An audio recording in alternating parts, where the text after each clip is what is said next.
The Bishop of Oxford, followed by Robert Lawrence, for a maiden speech.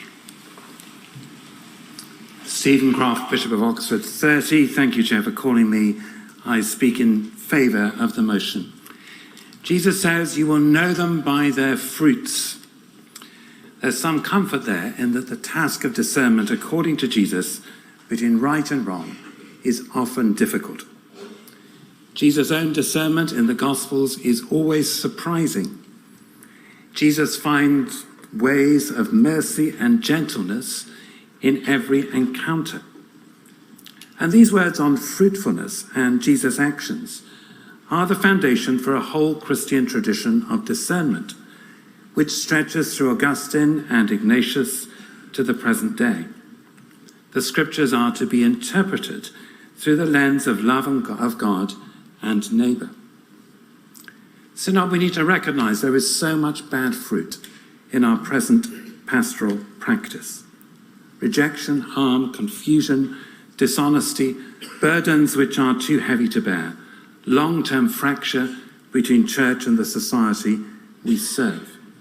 I've been moved to tears by the personal accounts of this bad fruit which LGBTQIA+ people have sent to me since I published Together in Love and Faith in November.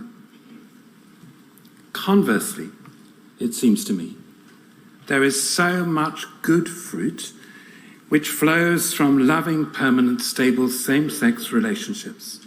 I thank God for the LGBTQIA+ clergy and lay ministers and disciples I've been privileged to know. I pay tribute to their resilience and dedication and commitment to Christ's call and the love and care they offer and their fruitful ministry.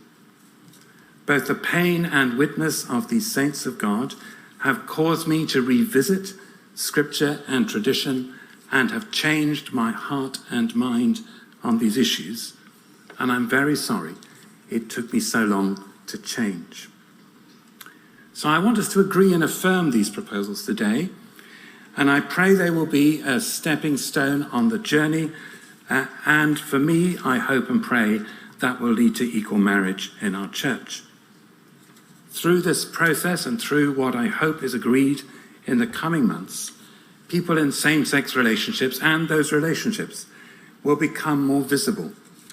That in turn, I know, will change other hearts and minds in the months and years to come. But we will not all change hearts and minds, of course. I also want us to affirm today those who will continue to hold a traditional view of marriage. I believe we will need a careful exploration of a new and imaginative provision which will be needed in the light of these proposals and as we continue to explore equal marriage in the future. A mediated settlement, as Vaughan said a few moments ago.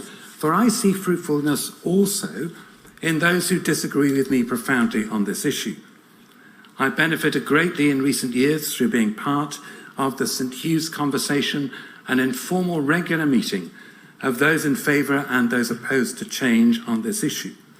I know that the Church of England will continue to need the conservative, reformed tradition moving forward, and that tradition will continue to need the wider church.